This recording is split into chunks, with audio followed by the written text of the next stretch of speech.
Assalamualaikum warahmatullahi wabarakatuh. Pada kali ini saya akan membahas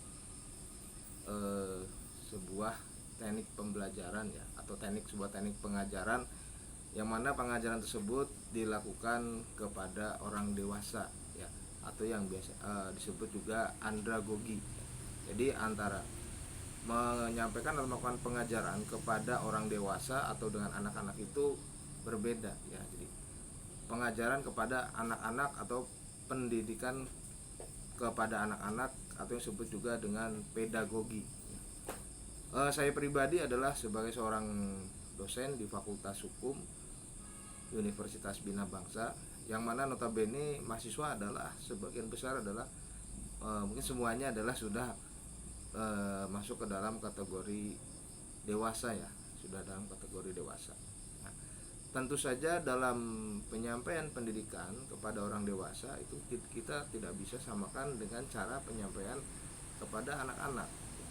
Nah, di dalam penyampaian selama pengalaman saya mengajar dengan menemui berbagai macam karakter, lalu kemudian berbagai macam dari karakter, lalu kemudian dari usia yang mungkin banyak di atas saya juga mahasiswa ya, atau juga dari lapisan masyarakat ya.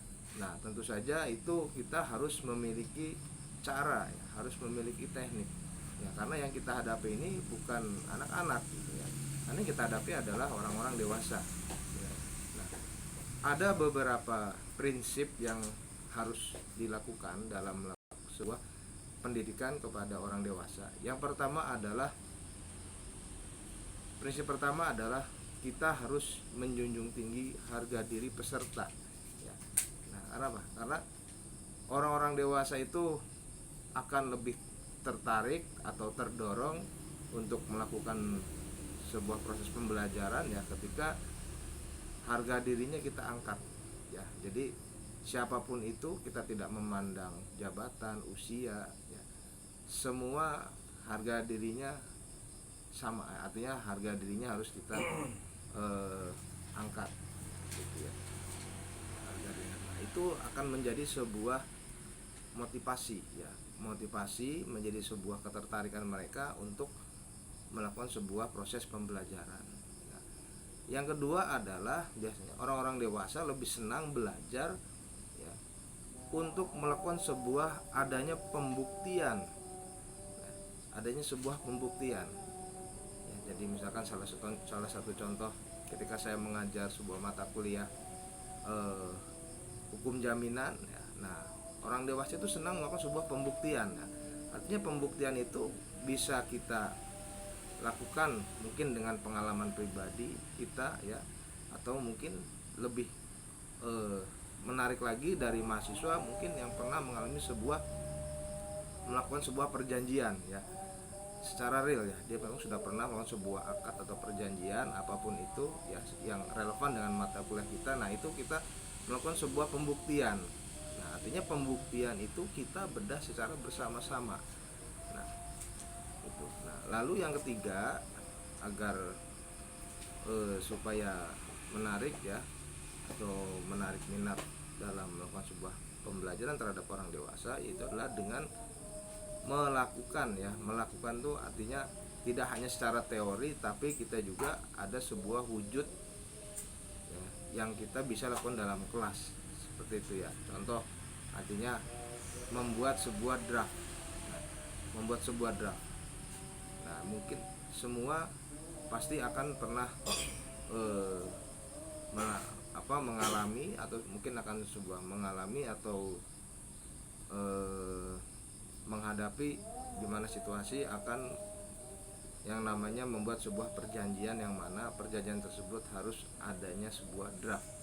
Nah, jadi mereka lebih senang untuk berpraktek ya gitu. Jadi selain teori, tapi juga kita ajak untuk berpraktek. Nah, itu orang-orang dewasa itu tertarik ya gitu, senang seperti itu. Jadi tidak hanya mendengarkan ya, atau mereka sekedar memberikan argumen tanpa adanya sebuah sikap atau melakukan sesuatu untuk mewujudkan esensi daripada keilmuan tersebut atau dari mata kuliah yang sedang kita bahas, kita ajar. Nah, selain daripada prinsip tersebut tadi, harus ada komponennya atau ada menganut beberapa aspek ya. Jadi dalam penyampaian pengajaran ya, pendidikan terhadap orang dewasa itu juga selain ada prinsip yang 3 tadi itu, harga diri peserta, lalu kemudian pembuktian, dan juga harus ada namanya melakukan atau real action, harus ada real action. Nah, ada beberapa aspek juga yang harus kita perhatikan. Nah, dalam proses atau praktek melakukan pendidikan terhadap orang dewasa, yang pertama adalah kita harus menciptakan suasana yang menyenangkan dulu. Nah, kita ciptakan suasana yang menyenangkan. Jadi ketika pengalaman saya selama saya mengajar selama sejak tahun 2018, 19, 4 tahun lah, hampir 5 tahun ya. Itu yang saya lakukan adalah yang paling pertama ketika masuk ke dalam kelas adalah kita menciptakan sebuah suasana yang menyenangkan dulu ya. Karena yang namanya orang dewasa itu pasti punya permasalahan di luar kelas ya. Nah, maksudnya adalah ketika kita semua berkumpul di dalam kelas, maka kita lepaskan dulu itu. Ya, lepaskan dulu itu. Ya, ada permasalahan di luar. Jadi kita semua di sini adalah kita netralkan dulu ya. Artinya melepaskan, netralkan dulu. Ya. Mau itu ada permasalahan atau dia adalah sebagai seorang public figure atau mungkin sebagai ada yang beberapa pejabat gitu ya. Tapi ketika ada di dalam kelas berbaur dengan teman-teman sekelas lainnya, nah kita sebisa mungkin harus bisa mengendalikan kelas itu untuk bisa menetralkan dulu sehingga beban-beban yang tadi di luar itu tidak terbawa masuk ke dalam kelas yang akhirnya akan mengganggu suasana situasi belajar di dalam kelas itu sendiri. Sehingga agar apa? Agar mereka bisa fokus. Karena ketika melakukan sebuah penyampaian pengajaran, ketika mereka tidak fokus, maka ya tujuan dari penyampaian mata kuliah itu tidak akan tercapai. Nah, aspek yang kedua adalah orang dewasa lebih senang belajar membahas mengenai tentang pengalamannya.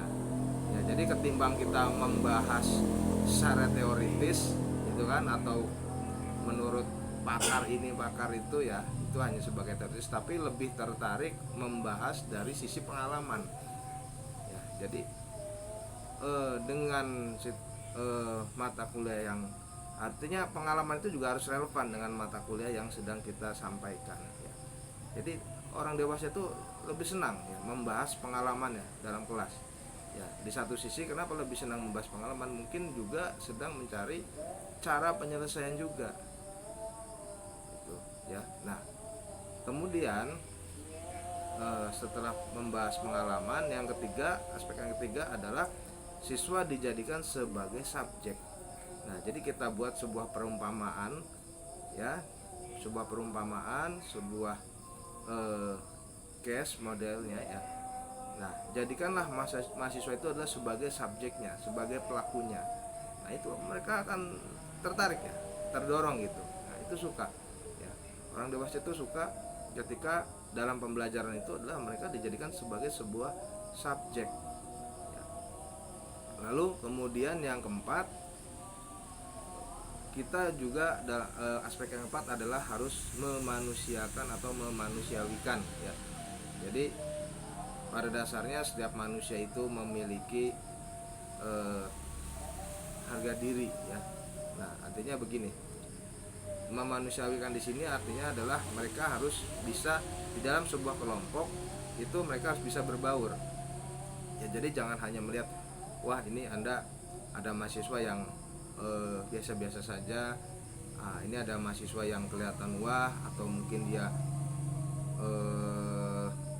mungkin ada juga yang pernah mengajar tapi dia jurusan lain, terus lalu kemudian mengambil keilmuan, misalkan contoh saya di Fakultas Hukum, dia kuliah hukum lagi, tapi di situ kita harus menyamakan dulu ya, ya. harus menyamakan dulu supaya lalu kemudian aspek yang kemudian adalah harus setelah itu kita sampaikan ya. Nah, orang dewasa lebih senang kemudian ada terjadinya kepada sebuah praktek ya, yang mana praktek tersebut adalah menjadi sebuah renungan. Menjadi sebuah renungan ya. Jadi praktek tersebut jadikan sebuah renungan. Ya, contoh misalkan prakteknya adalah kita membahas sebuah permasalahan ya kan. Nah, anggaplah permasalahan tersebut seolah-olah sedang menimpa diri kita sendiri. Lalu bagaimana mencari jalan keluarnya ya, dalam menghadapi case tersebut ya. Itu kita refleksikan ke dalam sebuah renungan ya, ke dalam sebuah praktek. Nah, ada beberapa atau ada metode ya, harus ada metode. Jadi ketika kita mengajar pendidikan dengan anak-anak, dengan orang dewasa, itu memiliki metode ya. Kita harus menggunakan metode ya. Metode yang pertama adalah metode pemecahan masalah atau metode pemecahan kasus ya. Karena apa? Karena orang-orang dewasa itu ketika kita sifatnya sebetulnya diskusi ya gitu, lebih senang untuk diskusi ketimbang hanya sebagai audiens mata, sudah tidak ada pembahasannya. Karena apa? Selama saya mengajar, menyampaikan dalam 2 SKS atau 2 kali 60 menit, 120 menit, itu saya menyampaikan teori paling hanya 45 menit ya, paling lama 45 menit, paling sedikit 30 menit. Nah, sisanya kita studi kasus pemecahan masalah ya, studi kasus pemecahan masalah. Nah, yang kedua adalah metode yang kedua adalah dalam penyampaian kepada orang dewasa itu berbasis project. Nah, mereka lebih senang atau antusias ketika diberikan sebuah project pekerjaan, untuk mengekspresikan atau juga ke kita sebagai tolak ukur sejauh mana mereka bisa menyerap materi tersebut dengan menggunakan bahan pembahasan pemecahan masalah yang tadi saya katakan itu. Nah, yang ketiga adalah studi wisata ya. Biasanya orang-orang yang sudah dewasa itu ya senang melakukan pembelajaran dengan studi wisata. Misal dalam mata kuliah hukum acara perdata ya, terkadang saya dalam satu semester itu beberapa kali itu kita sambang ke, contoh misalkan ke pengadilan ya, bisa ke pengadilan negeri atau ke pengadilan agama ya. Simpelnya mudahnya di pengadilan agama, karena di pengadilan agama itu adalah perdata ya, semua perkara-perkara perdata. Nah, itu kita bisa melihat proses prakteknya seperti apa di lapangan ya. Karena pada dasarnya orang dewasa itu rasa keingintahuan itu lebih tinggi ya, karena mereka, oleh karena itu ketika diajak berpraktek ya, itu mereka lebih antusias ya untuk dia mau menggali, artinya menerima pembelajaran tersebut. Lalu kemudian harus adanya namanya bermain peran ya. Jadi selama saya mengajar itu metodenya saya ajak untuk bermain peran gitu. Jadi kita membuat sebuah analogi permasalahan, analogi kasus, lalu di dalam kelas kita bagi peran ya, contoh peran pelakunya lah, seperti itu ya. Nah, itu juga artinya saya sampaikan seperti itu untuk menjadi penyemangat mereka ya. Biasanya apalagi sebagian ada yang bekerja itu ngantuk-ngantuk gitu ya. Nah, ngantuk-ngantuk, nah maka yang agak ngantuk-ngantuk itu, atau mungkin ada yang kadang-kadang ada yang bercanda, ada yang ngobrol, nah itu kita kasih peran mereka, nah itu supaya, artinya maksudnya supaya kembali fokus ya ke pembelajarannya.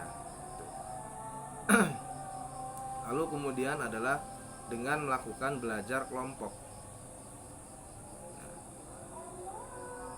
setelah itu dengan asosiasi identik.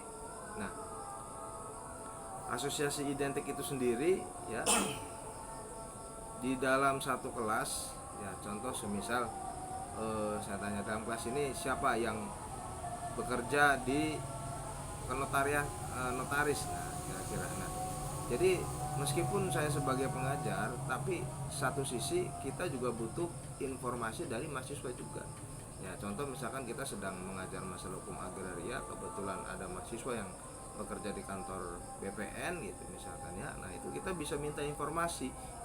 Dia diminta untuk menjelaskan di depan teman-temannya bagaimana eh, situasi kerjanya, lalu kemudian seperti apa ya dalam wilayah keagrariaan. Jadi sehingga semua bisa memahami. Nah, yang kemudian metode yang selanjutnya adalah menggunakan praktek secara langsung, ya, menggunakan praktek secara langsung. Di kampus tempat saya mengajar di Universitas Bina Bangsa itu memiliki lab peradilan semu, ya. Nah, contoh ketika saya sedang mengajar mata kuliah hukum acara perdata, nah itu kita ajak praktek langsung ke ruang persidangan itu. Nah, jadi seperti apa sih secara realnya gitu kan persidangan itu ya dari awal, ya kan. Jadi saya suruh buat surat gugatannya dulu, nanti pada saat di dalam ruang persidangan, nah itu tadi metodenya adalah bermain peran di situ. Nah, kita bagi siapa yang menjadi hakim, ya. Nah, itu bermain peran, kita bagi di situ. Nah, itu orang-orang dewasa itu lebih tertarik seperti itu, ya. Nah, kemudian metode yang selanjutnya adalah metode game atau perlombaan, ya. Nah, ya namanya orang dewasa itu kadang-kadang ingin menunjukkan menonjolkan kebisaannya, menonjolkan kemampuannya ya dibanding teman-teman yang. Tapi saya tidak mengarahkan untuk adanya persaingan di dalam kelas, ya. Nah, artinya perlombaan tersebut adalah hanya sebatas have fun, tapi kita tetap mengacu kepada materi yang kita ajar, ya, supaya suasana kelas itu mencair, kira-kira seperti itu. Nah, setelah itu metode yang terakhir ya yang saya gunakan adalah dengan menggunakan renungan, ya. Renungan itu seperti atau simbol-simbol lah, simbol-simbol, ya. Karena pada sejatinya ketika kita melakukan pengajaran kepada orang dewasa atau dengan anak-anak itu pasti mencernanya pasti berbeda, ya. Kadang orang dewasa itu mencerna, dia akan membandingkan dengan pengalaman hidupnya atau dia akan membandingkan dengan situasi kehidupannya pada saat itu, ya. Maka biasanya mereka akan merenungkan hal itu. Nah, ketika mereka merasa ada selisih atau ada hal yang mengganjal, biasanya di pertemuan berikutnya dia akan menanyakan, mungkin itu di depan kelas secara langsung atau menanyakan secara langsung ketika perkuliahan sudah selesai. Itu biasanya masih saja ada mahasiswa yang menanyakan secara langsung kepada saya, ya, gitu. Jadi mungkin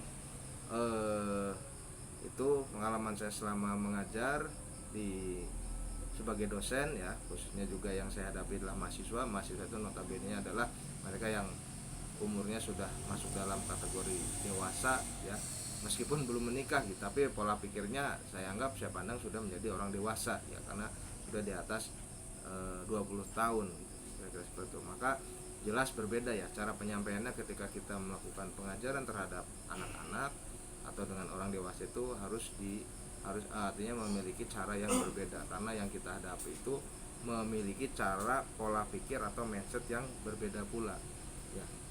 Oke, sekian dari saya, kurang lebihnya saya mohon maaf. Assalamualaikum warahmatullahi wabarakatuh. Salam sejahtera.